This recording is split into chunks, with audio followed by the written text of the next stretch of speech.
આગળ વાત કરીએ તો મહેન્દ્ર કાળિયો અને તેના પુત્રને મદદ કરનારને ત્યાં ઈડીના દરોડા 23 લાખની રોકડ તેમજ દસ્તાવેજી પુરાવા પણ મળી આવ્યા છે। પિતા પુત્ર સામે નોંધાયેલ એફઈએમએ કેસ હેઠળ તપાસ હાથ ધરવામાં આવી રહી છે। વધુ માહિતી મેળવીએ સંવાદદાતા પ્રતિક જાદવ જોડાયા છે આપણી સાથે।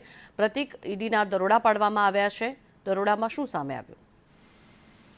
ઈડીના દરોડા મેઘ શાહ તેમજ તેના પિતા મહેન્દ્ર શાહ ઉર્ફે કાળિયોના ઘરે તેમજ તેમના નિવાસસ્થાને તેમજ તેમની ઓફિસમાં દરોડા પાડવામાં હતા। સાથે તેમની મદદ કરનાર જે વ્યક્તિ છે તેના ત્યાં પણ ગઈકાલે સાંજે ઈડીના દરોડા પડ્યા હતા। ખાસ તો 52 કિલો સોનું મહેન્દ્ર કાળિયાના ઘરેથી ઝડપાયું હતું અને આ 52 કિલો જે સોનું હતું તે વિદેશમાંથી લાવવામાં આવ્યું હતું, જેના બિલો હજુ સુધી મહેન્દ્ર કાળિયો રજૂ નથી કરી શક્યો અને આ જ કારણથી તેના સામે ફેમા હેઠળ ગુનો નોંધાયેલો છે અને આ ફેમા હેઠળ નોંધાયેલા ગુનાની તપાસ માટે ઈડીએ દરોડા પાડ્યા હતા, જેમાં 23 લાખ રૂપિયા રોકડ મળી આવે છે અને વધુ કેટલાક દસ્તાવેજી પુરાવા ઈડી દ્વારા કબજે કરવામાં આવ્યા છે।